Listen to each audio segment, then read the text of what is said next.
வணக்கம் நண்பர்களே. ஏறத்தாழ கதையோட இறுதி பகுதிக்கு வந்துட்டோம். ஷியாமளாவின் எதிர்காலம் என்ன? காயத்ரி பார்த்த மாப்பிள்ளை ஷியாமளாவுக்கு பிடிச்சிருந்ததா? அடுத்து என்ன நடக்க போகுதுன்னு திருப்பங்களோட கதை முடிய போகுது. அதனால வீடியோவை ஸ்கிப் பண்ணாம பாருங்க. சேனலோட சொந்த படைப்பு இது. இதுவரைக்கும் சப்ஸ்கிரைப் பண்ணாதவங்க சப்ஸ்கிரைப் பண்ணி சப்போர்ட் பண்ணுங்க. மத்தவங்க லைக் பட்டனை தட்டி எங்களை உற்சாகப்படுத்துங்க. நாளைக்கு வாங்க என்றாள் காயத்ரி.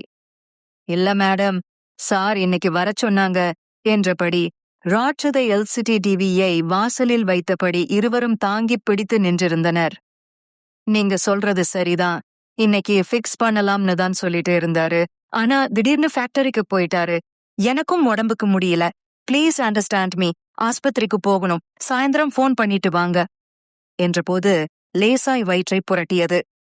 ஓகே மேடம், டிவியை இங்க வச்சுட்டு போறோம், ஃபோன் பண்ணிட்டு வர்றோம் என்று சொல்லிவிட்டு கேட்டை திறந்து வெளியேறி ஞாபகமாய் சாத்திவிட்டு சென்றனர். வயிற்றை தாங்கி பிடித்தபடி மெல்ல எழுந்து உள்ளே வந்த காயத்ரிக்கு என்னவோ செய்தது. கொஞ்ச நேரம் தூங்கினால் தேவலை. தலைப்பிரசவம் என்பதால் சின்ன விஷயத்திற்கு கூட சந்தேகப்பட்டு பயந்து போய் ஆஸ்பத்திரிக்கு ஓட வேண்டியதிருந்தது. கொஞ்சம் பொறுத்திருந்து பார்ப்போம், சரியாகிவிடும் என்று தனக்குத்தானே சமாதானப்படுத்திக் கொண்ட காயத்ரி சோபாவில் உட்கார்ந்தாள். மொபைல் ஒலிக்க டேபிளில் இருந்த போனை எடுக்க முயன்றாள். எட்டவில்லை. அருகில் இருந்த ரிமோட்டை எடுத்து போனை தன் பக்கம் இழுத்தாள். புதிய நம்பராக இருந்தது. யாராக இருக்கும்? ஹலோ, ஷியாமளா, வீட்டுக்கு பக்கத்திலே இருந்து பேசுறோம். ஷியாமளாதான் குரலை மாற்றி பேசினாள். காயத்ரி சின்னதாய் திடுக்கிட்டாள். யார் பேசுறாங்கள்? என்னவாயிருக்கும்? சொல்லுங்க. உங்க தங்கச்சிக்கு கொஞ்சம் அட்வைஸ் பண்ணுங்க. என்னங்க விஷயம்? காயத்ரிக்குள் பதற்றம் தோற்றிக் கொண்டது. யாரோ ஒரு பையனை லவ் பண்ற மாதிரி தெரியுது. என்னங்க சொல்றீங்க? திடுக்கிட்டு நிமிர்ந்து உட்கார்ந்தாள் காயத்ரி. அடிக்கடி விஷால் மால்லே பாக்குறோம். 2 வீலர்ல சுத்துறது. சினிமான்னு நாங்களே நிறைய தடவை பார்த்திருக்கோம். தொடர்ந்து ஷியாமளா வேறு குரலில் பேசினாள். உங்களை எல்லாம் நம்பித்தானே அவளை தனியா விட்டுட்டு வந்திருக்கோம். விசாரிக்க வேண்டியதுதானே என்றாள் காயத்ரி. மறைமுகமா கேட்டோம், மழுப்பினா. அப்புறம் நேரிடையாவே கேட்டோம். என்ன சொன்னா? மறைமுகமாக கேட்டப்பவா, நேரிடையாக கேட்டப்பவா? ரொம்ப முக்கியம், சீக்கிரம் சொல்லுங்க, படபடன்னு இருக்கு என்றாள் காயத்ரி. அவ சொன்னப்ப எங்களுக்கும் அப்படித்தாங்க இருந்துச்சு. உங்க ரியாக்ஷனை விடுங்க, விஷயத்த சொல்லுங்க. அவன் எங்க அப்பாவோட ஒண்ணு விட்ட தம்பியோட தூரத்து தங்கச்சி பையன்னு சொல்றா. அப்படி ஒரு சொந்தமா எங்களுக்கு இருக்கு? அப்பாவியாய் காயத்ரி கேட்க எதிர்முனையில் இருந்த ஷியாமளா சிரமப்பட்டு சிரிப்பை அடக்கிக் கொண்டாள். பின்பு, சரிடி, ஏன் இப்படி 2 பேரும் சுத்திட்டு இருக்கீங்கன்னு கேட்டோம். காயத்ரியிடமிருந்து எந்த பதிலும் வராததால், முன்னாவது சொல்லுங்க, அப்பத்தானே நீங்க லைன்ல இருக்கீங்கன்னு எங்களுக்கு தெரியும். அதுக்கு உங்க தங்கச்சி சொல்றா, நாங்க 2 பேரும் சைனீஷ் கத்துக்கிறோம், அதனாலே அப்பப்போ மீட் பண்ணிக்கிறோம்னு சொல்றா. இப்படி சேர்ந்து சுத்தித்தான் கத்துக்க முடியுமா? கேட்டோமே, அதுக்கு உங்க தங்கச்சி சொல்றா. போதுங்க, கடைசியிலே என்னதான் சொன்னா? எங்க விஷயத்திலே தலையிடாதீங்கன்னு வெடுக்குன்னு சொல்லிட்டு போயிட்டா. அந்த கடைசி இல்லீங்க, ஆரம்பத்துல சொன்னீங்கல்ல, காதல் ஏதோன்னு அதை கேட்டேன் என்றாள் காயத்ரி. அதுவரை அடக்கி வைத்திருந்த சிரிப்பு பலமாய் வெளிப்பட ஷியாமளா இயல்பு குரலிற்கு மாறியவள் அக்காவை திட்டத் தொடங்கினாள். லூசு லூசு, யார் என்ன சொன்னாலும் நம்புவியா? என் தங்கச்சி அப்படி இல்லேன்னு ஒரு வார்த்தை சொல்ல மாட்டேங்கிறே என்றாள். சட்டென்று முகம் மலர்ந்த காயத்ரி, அடிப்பாவி என்னடி அப்படியே குரலை மாத்தி பேசுற? ஆமா, ஒரு இணையதளத்தை பார்த்து மிமிக்ரி ட்ரை பண்ணினே, சரியா செட் ஆகல. இருந்தாலும் நீ நம்பிட்டே என்றாள். ஏதாவது செஞ்சுட்டே இருப்பியா? ஏண்டி இப்படி இருக்கே? உனக்கென்ன, வீடு குடும்பம் ஃபேக்டரின்னு நேரம் ஓடுது. நான் இப்படி ஏதாவது செஞ்சுதான் என் தனிமையை விரட்டிக்க வேண்டியது இருக்கு. சட்டென்று காயத்ரிக்குள் கவலை படர்ந்தது. அதை உணர்ந்த ஷியாமளா, சரி விடு, எப்படி இருக்கே? லைட்டா முடியாம இருந்துச்சு. இப்போ எப்படி இருக்கு? இப்போ என்றவள் தனது உடல்நிலை இயல்பாய் இருப்பதை உணர்ந்து ஆச்சரியப்பட்டபடி, அட என்னன்னே தெரியல, உன்கிட்ட பேசினதும் கியூர் ஆயிடுச்சுடி. இனிமே உடம்புக்கு முடியலன்னா டாக்டர்கிட்ட போகாதே, தங்கச்சிட்டே பேசு, எல்லாம் சரியாயிடும். சரி, அதை விடு. எப்படி இருக்கே? நல்லா இருக்கேன். இல்லை, பாய் சொல்ற மாதிரி இருக்கு. பக்கத்து வீட்டு பாட்டி ஃபோன் பண்ணினாங்க. திடீர்னு வெறிச்சு பார்த்திட்டே உட்கார்ந்துருக்கியாம். கண் மூடி தியானம் பண்றியாம். தத்துவம் மாதிரி ஏதேதோ பேசுறேன்னு வேற சொல்லிட்டே இருந்தாங்க. ஆமா, எழுத்து தமிழ்லே 4 வரி பேசினா அவங்களுக்கு தத்துவம் மாதிரிதான் தெரியும். சும்மா சில சமயம் கேலி பண்ணுவேன். அத போய் சரிடி, எவ்வளவு நாள் இப்படி தனியாவே இருக்க போறே? நானே சொல்லணும்னு இருந்தேன். இனிமே தனியா இருக்க மாட்டேன். அப்படி வா வழிக்கு. எப்போ வர்றீங்க? அங்க எதுக்கு? என்னடி சொல்றே? ஐயோ அக்கா, பக்கத்துல லேடீஸ் ஹாஸ்டல் இருக்கு. அங்க மாறிடலாம்னு இருக்கேன். ஏண்டி இப்படி பண்ற? கொஞ்ச நாள் அங்க இருக்கேன். தொந்தரவு பண்ணாதே. அதுக்கு சொல்லடி. அத்தான் உனக்கு வரன் பார்த்துட்டே இருக்காரு. நீ ஓகே சொன்னா சீக்கிரமே முடிச்சிடலாம். அக்கா, எனக்கு மாப்பிள்ளை பார்க்க வேண்டாம். என்னடி சொல்றே? சொன்னா கேளு, அவ்வளவுதான் சொல்லுவேன். அதுக்கு ஏண்டி இவ்வளவு கோவிச்சுக்கிற? பின்னே என்ன? எப்போ ஃபோன் பண்ணினாலும் மாப்பிள்ளை பார்க்கறேன்னு 10 வார்த்தைக்கு ஒரு தடவை சொல்லிட்டே இருக்க. இதுல தப்பு என்னடி இருக்கு? கல்யாண வயசாயிடுச்சு. மாப்பிள்ளை பார்க்க வேண்டாமா? வேண்டாம். ஏண்டி? போன்லே சொன்னா உனக்கு புரியாது. காயத்ரிக்குள் சின்னதாய் உதறல் எடுத்தது. இல்லேட்டி முடிஞ்ச வரைக்கும் புரிஞ்சுக்கிறேன், சொல்லு. ஐயோ மரமண்டே அக்கா, போன்ல சொல்ற விஷயம் இல்ல. சீக்கிரமே நேர்லே சொல்றேன். போதுமா? காயத்ரிக்கு இப்போ தலை சுற்றுவது போல இருந்தது. ஒருவேளை காதல் என்று எதையாவது சொல்லப் போகிறாளோ? இங்கே இவளுக்கு மாய்ந்து மாய்ந்து மாப்பிள்ளை பார்த்து கொண்டிருக்க திடீரென்று கொண்டு போடுவது போல எதையோ பேசுகிறாளே. ஏண்டி என்ன படுத்துறே? என்னன்னு தான் சொல்லேன். அதான் சொன்னேனே, சீக்கிரம் நேர்லே வந்து சொல்றேன். எப்போ வர்றே? சீக்கிரமே வர்றேன். என்னடி இது? குழப்பி குழப்பி பேசுறே. அதத்தான் சொல்றேன். ஆரம்பிச்சதுக்கே உனக்கு குழப்பமா இருக்குன்னா முழுசும் சொன்னா தொப்புன்னு விழுந்துடுவ. விழமாட்டேன். சோஃபால தான் உட்கார்ந்திருக்கேன். சொல்லப் போறியா இல்லையா? என்றாள் காயத்ரி மிரட்டும் குரலில். அதாவதுக்கா என்ற ஷியாமளா வேண்டுமென்றே கை மடக்கி டேபிளில் மெலிதாய் கூட்டினாள். இரு யாரோ கதவை தட்டுறாங்க. யாருன்னு பார்த்துட்டு வந்து சொல்றேன் என்று நைஸாக நழுவினாள். காயத்ரி லைனிலே இருக்க ஷியாமளா போன் இணைப்பை துண்டித்தாள். அது தெரியாமல் யாரடி வந்திருக்காங்க என்று பேசிவிட்டு பின்பு சந்தேகமாய் காதில் வைத்திருந்த போனை எடுத்து உற்று பார்த்தவள் ராட்சசி போனை கட் பண்ணிட்டா என்றபடி டீபாயில் போனை வைத்தாள். நள்ளிரவை கடந்தும் காயத்ரிக்கு தூக்கம் வரவில்லை. புரண்டு கொண்டே இருந்தாள். நினைவு முழுவதும் ஷியாமளாவையே சுற்றி சுற்றி வந்தது. கலகலப்பாக இருப்பது போல காட்டிக்கொண்டாலும் அவள் எதையோ தன்னிடம் மறைப்பது போல இருக்கிறது. வயதுக்கு வந்த பெண்ணை அங்கேயே தனியாக விட்டு வந்திருக்க கூடாது. பேச்சு துணைக்கு கூட ஆளில்லாத நிலையில் மனம் வெறுத்துப் போகாதா? சில நாட்கள் என்றாளே, ஆனால் இப்படி வாரக்கணக்கில் வராமல் இழுத்தடிக்கிறாளே. திருமணம் செய்தால் அவளுக்கும் ஒரு பிடிப்பு கிடைக்கும் என்பதுக்காக ஒரு மாப்பிள்ளையும் பார்த்தாயிற்று. ஆனா ஷியாமளாதான் இன்னமும் சம்மதிக்கல. பின்பு சொல்றேன், நாளை பேசுறேன் என்று பிடிகொடுக்காமல் நழுவிக்கொண்டே போகிறாள். எப்போது போனில் பேசினாலும் பிடிகொடுக்காமல் நழுவிக்கொண்டே போகிறாள். ஒருவேளை அலுவலகத்தில் யாரையாவது காதலிக்கிறாளா? அதை சொல்லத்தான் தயக்கம் காட்டுகிறாளா? முன்னோட்டமாக மிமிக்ரி செய்து தன் மனோநிலையை தெரிந்து கொள்ள நினைக்கிறாளா? தனியாக தவித்து நிற்கும் மனதிற்கு வாஞ்சையாய் ஒரு பேச்சு பேசினாலே இளகிவிடுமே. யாராவது ஆறுதல் சொல்வது போல சொல்லி அவள் மனதை கலைத்து விட்டார்களோ? தலையை உதறிக்கொண்டாள். எதுவாக இருந்தாலும் தைரியமாக சொல்லிவிடுவாளே. இப்படி மறைக்கிற கேரக்டர் இல்லையே. எவ்வளவு நாள்தான் ஒரு பெண்ணை தனியாகவே வைத்திருக்க முடியும்? ஆரம்பத்தில் வீட்டை காரணம் சொன்னவள் பின்பு அட்வான்ஸை வாங்கிக் கொண்டு இங்கு வருவாள் என்று பார்த்தால் இப்போது லேடீஸ் ஹாஸ்டல் என்கிறாள். வீடு அலுவலகம் என்று இயந்திரமயமாய் நாட்களை நகர்த்தி கொண்டிருக்கிறாள். எதையோ மறைப்பது போல் இருக்கிறது. அவளது தோழிகள் சிலர் ஷியாமளா தனிமையிலே இருப்பதாக அடிக்கடி கூறுவதை கேட்டு நெஞ்சை பிசைந்தது. அவள் மனதை என்னவோ பாதித்திருக்கிறது. இனியும் இப்படியே விட்டுவிடக்கூடாது என்ற சிந்தனையிலேயே தூங்கியும் போனாள். லேட்டாக தூங்கியதால் 7 மணியானதே தெரியவில்லை.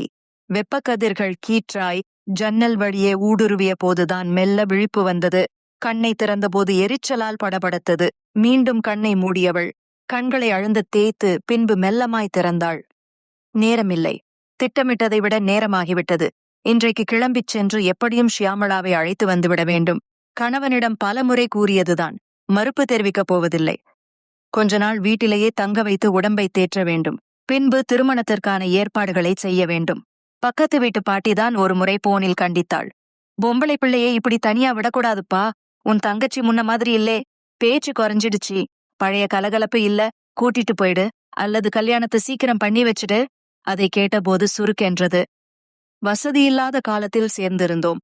இப்போது வசதி இருந்தும் இணைந்திருக்க முடியவில்லை. இந்த பிரச்சனைக்கு இதோடு முடிவு கட்டிவிட வேண்டும். ஏற்கனவே பார்த்த மாப்பிள்ளை பொருத்தமாக இருப்பது போல தெரிகிறது. வரும் முகூர்த்தத்திலேயே முடித்துவிட வேண்டும். திருமணம் முடிந்தால் எல்லாம் சரியாகிவிடும். அவளுக்கும் வாழ்வில் ஒரு பிடிப்பு கிடைக்கும். மகிழ்ச்சியை பரிமாறிக்கொள்ள, வாழ்வை குதூகலமாக்க இது போன்ற உறவு அவசியம். ஷியாமளா சம்மதித்து இருந்தால் 2 மாசத்துக்கு முன்பே கல்யாணம் நடந்திருக்கும். இப்படி ஹாஸ்டல், தனிமை என்று சிரமப்பட்டிருக்க தேவையில்லை. எல்லாம் நல்லதற்குத்தான். அம்மாவை இழந்த இழப்பு முழுமையாக மாறி இயல்பிற்கு வந்திருக்கிறாள். இப்போது கூறுவதை புரிந்து கொள்வாள். பரபரவென்று யோசித்துக் கொண்டே குளித்து உடை மாற்றி கிளம்பினாள். மெதுவாய் ஆரம்பிக்க வேண்டும். வர மறுத்தால் கடுமையாக பேசித்தான் அழைத்து வர வேண்டும். அவளுக்காக அருகில் உள்ள அறையும் தயார் நிலையில் உள்ளது. இவ்வளவு நாள் அலுவலகம், தனிமை என்று பாவம் மிகவும் சிரமப்பட்டு விட்டாள். திருமணம் வரை இந்த அறையிலே ஏசி, சத்தான உணவு, பொழுதுபோக்கு என்று நாட்களை நகர்த்தட்டும். அப்போதுதான் அவள் உடலும் மனமும் தயாராகும் என்று நினைத்தபடி அறையை விட்டு வெளியேறினாள். மொபைல் ஒலிக்கவே சத்தத்தை வைத்து இனங்காண முடியாமல் அங்கும் இங்கும் தேடினாள். பின்பு ஹேண்ட்பேக்கை காதருகே கொண்டு சென்றவள் உள்ளே போன் இருப்பது தெரிந்ததும் ஜிப்பை திறந்து மொபைலை எடுத்தாள். உன்னை பார்க்கத்தான் கிளம்பிட்டு இருந்த, நீயே போன் பண்ணிட்டே என்றாள். பரவாயில்ல, உன்னை எப்படி வர சொல்றதுன்னு யோசிச்சுட்டே இருந்தேன், நீயே கிளம்பிட்டே என்றாள் ஷியாமளா. என்னடி விஷயம்? எல்லாம் நல்ல காரியம்தான், வா நேர்லே சொல்றேன். காயத்ரிக்குள் குழப்பம் பரவியது. என்னன்னு சொல்லு. அதான் இன்னும் கொஞ்ச நேரத்துல தெரிஞ்சுக்க போறேல்லே, வா என்றாள் ஷியாமளா எதிர்முனையில். இப்போ சொல்ல போறியா இல்லையா? காயத்ரியின் குரலில் லேசான கண்டிப்பு வெளிப்பட்டது. வேண்டாம், சொன்னா பதட்டப்படுவே, சம்மதிக்க மாட்டே, வா ஏன் முதல்லே என்றாள் சலிப்புடன். காயத்ரியின் மனம் பதைபதைக்கத் தொடங்கியது. முதல்ல சொல்லு, அப்பதான் வருவேன். எதிர்முனை சற்று அமைதியாக இருந்தது. பின்பு ஷியாமளா தீர்க்கமான குரலில் பேசத் துவங்கினாள்.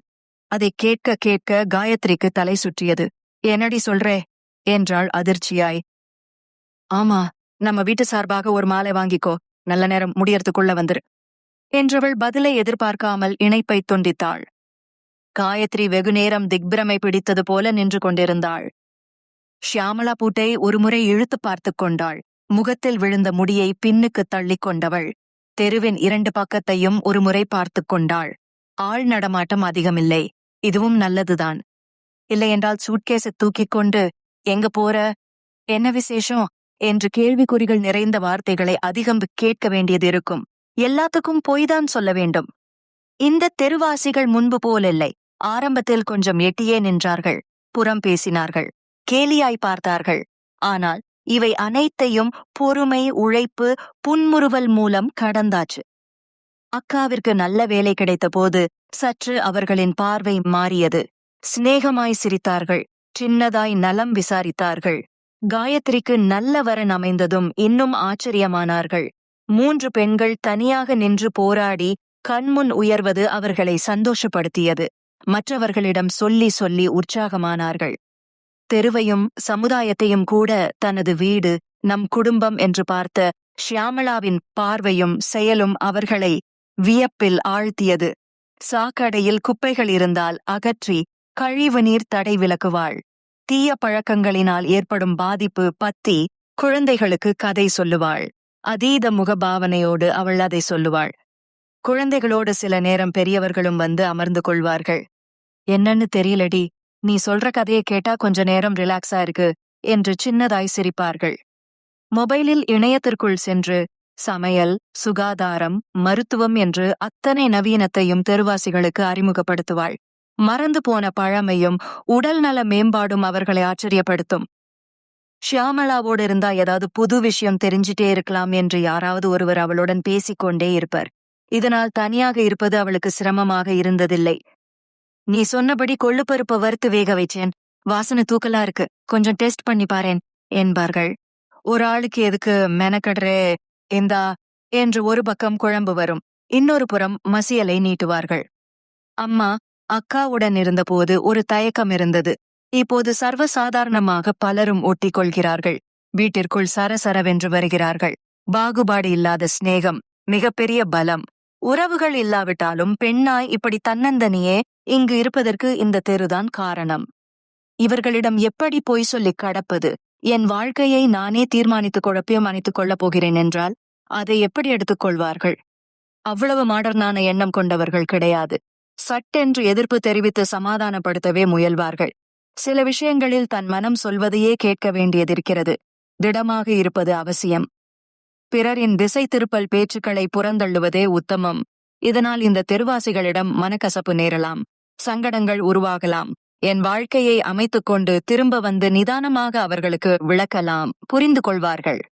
சுற்றிலும் பார்த்தாள். இன்னமும் சரிவர விடியவில்லை. குறுக்கு தெருவில் சென்றால் 5 நிமிடத்தில் மெயின் ரோடு வந்துவிடும். ஆட்டோ பிடித்து சென்று விடலாம். கனமான சூட்கேஸை தூக்கிக் கொண்டு வருவதால் ஷியாமளாவுக்கு மூச்சு வாங்கியது. இந்த தெருவை, இங்குள்ள உறவுகளை விட்டு விலகப் போகிறேன். சிரமமாகத்தான் இருக்கிறது. ஆனால் வாழ்க்கையில் ஒவ்வொருவருக்கும் வெவ்வேறு பாதை இருக்கிறது. சந்திப்பும் பிரிவும் இங்கே இயல்பான ஒன்று. வேறு வழியில்லை. இங்குள்ளவர்களுக்கு எல்லாம் சொல்லி செய்ய வேண்டிய காரியம்தான். ஆனால் வெளியில் சொன்னால் இதற்கு சம்மதிக்க மாட்டார்கள். 1 வாரம் கழித்து வந்து சொல்லி சமாதானப்படுத்தி அவர்களுக்கு புரிய வைக்கலாம். மெயின் ரோட்டை நெருங்கிய போது அந்த கோயில் எதிர்பட்டது. மங்கள இசையோடு மணியோசையும் ஒலிக்க ரம்யமாக இருந்தது. இந்த கோயில் அம்மாவை எவ்வளவு மனோதிடப்படுத்தி இருக்கிறது. ஒருமுறை உள்ளே சென்று பார்க்க வேண்டும் போலிருந்தது. தூணை தடவி போய் வருகிறேன் தோழா என்று சொல்ல தோன்றியது. வேண்டாம், சூட்கேஸையாடு சென்றால் தேவையற்ற விசாரிப்புகள் தொடரும். மனதை உதறிவிட்டு வேகம் எடுத்தாள். மெயின் ரோட்டை தொட்டபோது மொபைல் ஒலித்தது. காயத்ரிதான் பதட்டமாயிருந்தாள். ஷியாமளா, எங்கடி இருக்கே? கிளம்பி போயிட்டு இருக்கேன். நேரத்திற்கு வந்திடு. ப்ளீஸ் வேணாம்டி, சொன்னா கேளு. வீட்டுக்கு திரும்பிப்போ. அத்தான் பார்த்த மாப்பிள்ளைய கட்டிக்க. ரொம்ப நல்ல வரன். உன்னை நல்லதுக்குத்தான் சொல்றேன். அக்கா, இதுக்குத்தான் உனக்கு முதல்ல சொல்ல வேண்டான்னு நினைச்சேன். தயவு செய்து இந்த விஷயத்துல மட்டும் என்ன கம்பல் பண்ணாதே. முடிவு எடுத்துட்டேன். அது இல்லடி என்று தொடர முயன்றபோது, ஆட்டோ வந்துடுச்சு, ஏற போறேன். நீயும் கரெக்ட் டயத்திற்கு வந்துடு என்று கூறிவிட்டு இணைப்பை துண்டித்தாள். வண்ண வண்ண பலூன்கள் தொங்க ஸ்பீக்கரில் இதமாக பாடல் ஒலிபரப்பாகி கொண்டிருந்தது. குழந்தைகள் அங்குமிங்கும் ஓட விசேஷ பரபரப்பில் அந்த இடம் காட்சியளித்தது. காயத்ரிக்கு உடல் நடுங்கியது. ஷியாமளா எங்கிருக்கிறாள்? எப்படி இப்படி ஒரு முடிவை எடுத்தாள்? ஒரு வார்த்தை என்னிடம் சொல்லியிருக்க வேண்டாமா? அங்கே ஒரு மாப்பிள்ளையை பார்த்து வைக்க என்ன காரியம் செய்துவிட்டாள்? கண்கள் கலங்கியபடி அங்குமிங்கும் தேடினாள். கணவரிடம் கூட சொல்லத் தோன்றவில்லை. அதிர்ச்சியில் அப்படியே கார் எடுத்து வந்து விட்டாள். ஷியாமளாவா இப்படி? என்னாச்சு அவளுக்கு? எப்படி இப்படி ஒரு முடிவை எடுத்தாள்? அதுவும் அவ்வளவு ரகசியமாய் வைத்து, கேட்கும் போதெல்லாம் சொல்லாமல் மறைத்து என்னமாய் நாடகமாடியிருக்கிறாள். மனசுக்குள் இப்படி ஒரு எண்ணத்தை வைத்துக் கொண்டு இயல்பாய் இருப்பது போல பேசி, ஸ்டே, என்னிடம் எல்லாத்தையும் சொல்லிவிடுவாள், மறைக்க மாட்டாள் என்று எவ்வளவு கர்வமாய் சொல்லிக் கொண்டிருந்தேன். இவள் செய்த காரியத்தை எப்படி அவரிடம் சொல்லப் போகிறேன்? புகுந்த வீட்டில் எப்படி இதை ஏற்றுக்கொள்வார்கள்? என் வழியில் புதிய உறவு ஒன்று வரப்போகிறது என்று அவரும் எவ்வளவு ஆர்வமாய் மாப்பிள்ளை பார்த்து வைத்திருக்கிறார். அவளாகவே ஒரு வாழ்க்கையை அமைத்துக் கொண்டாளே, எப்படி இதை தாங்கப் போகிறார்? குழந்தைகளும் பெண்களும் விசேஷ உடை அணிந்து கலகலப்பாய் அங்குமிங்கும் அலைந்து கொண்டிருக்க ஷியாமளாவை அங்குமிங்கும் தேடினாள். சே, அவள் சொல்கிறாள் என்று நானும் ஏன் இங்கே வந்தேன்? கோபத்தில, அப்படியே போயிடு. நீ செய்த காரியத்தினால எனக்கு புகுந்த வீட்டிலும் அவமானம்தான் ஏற்படும். இப்படி ஒரு முடிவெடுக்க தெரிந்தவளுக்கு வாழத் தெரியாமலா போய்விடும். போனிலே மறுத்து கோபத்தில் 4 வார்த்தை கேட்டிருக்க வேண்டும். இப்படி வந்து தேடிக்கொண்டிருப்பது ஒருவித எரிச்சலையே தந்தது. உள் அறையில் கண்ணாடி முன்பு அமர்ந்திருந்த ஷியாமளாவிற்கு தன் அக்கா நினைவு வந்தது. லேசாய் மனம் கனத்தது. பாவம் அக்கா, எனக்காக மாப்பிள்ளை பார்த்து வைத்திருக்கிறாள். அதற்கு முன்பு என் முடிவையும் ஒரு வார்த்தை கேட்டிருக்கலாம். அவள் பலமுறை கேட்டுவிட்டாள். ஆனால் சொல்லத்தான் ஏனோ எனக்குள் ஒரு தயக்கம் இருந்து கொண்டே இருந்தது. அவளால் ஏற்க முடியாது. பெண் என்றால் இப்படித்தான் இருக்க வேண்டும். இதுதான் பாதுகாப்பு, இதுதான் வாழ்க்கை என்று பழக்கப்பட்டவள் அவள். எனது முடிவுக்கு சம்மதிக்க மாட்டாள். நம்ம குடும்பத்தை பற்றி என்ன நினைப்பார்கள் என்பதை மையப்படுத்தியே வெவ்வேறு வார்த்தைகளில் நாள் கணக்கில் பேசுவாள். பேச்சுவாதமாக மாறும், சண்டையில் முடியும், தேவையற்ற பிரச்சனைகளை உருவாக்கும். அதனால்தான் மறைக்க வேண்டிய நிலை ஏற்பட்டது. ஆனால் என் வீட்டு உறவுகளிலிருந்து ஒருவராவது வந்தால்தான் நன்றாக இருக்கும் என்பதால் தான் அவளை அழைத்தேன். இப்போது கூட கடும் கோபத்தோடுதான் என்னை தேடி வருவாள். ஆனாலும் கடைசி நேரத்தில் இங்கு எதையும் மாற்ற முடியாது. எனக்கான ஒரு வாழ்க்கையை நானே அமைத்துக் கொள்வதில் தவறில்லை. அது உரிமை என்பதை விட எனக்கு பிடித்திருக்கிறது என்பதுதான் முக்கியம். என்னால் அத்தான் பார்த்த மாப்பிள்ளையை கட்டிக்கொண்டு வாழ முடியாது. எனக்கான ரசனைகள் வேறு, எதிர்பார்ப்புகள் வேறு. என் முடிவு அவர்களுக்கு காலப்போக்கில் உண்மையை உணர்த்தும். பக்கவாட்டில் திரும்பி சுவற்றின் உச்சியில் இருந்த கடிகாரத்தை பார்த்த ஷியாமளா, அக்கா இந்நேரம் வந்திருக்க வேண்டுமே, ஹாலில் என்னை தேடிக் கொண்டிருக்கிறாளோ என்று அவசரமாய் எழுந்து கதவிற்கு வெளியே வர, காயத்ரியும் சரியாய் அந்த இடத்திற்கு வர, மோதிக்கொள்வது போல ஒருவரை ஒருவர் சந்தித்துக் கொண்டனர். ஷியாமளாவின் அணிந்திருந்த ஆடையை பார்த்து அதிர்ந்த காயத்ரி, எப்படிடி இப்படி சந்நியாசம் போகணும்னு முடிவெடுத்தே என்று ஓவென்று கதறி அலறத் தொடங்கினாள்.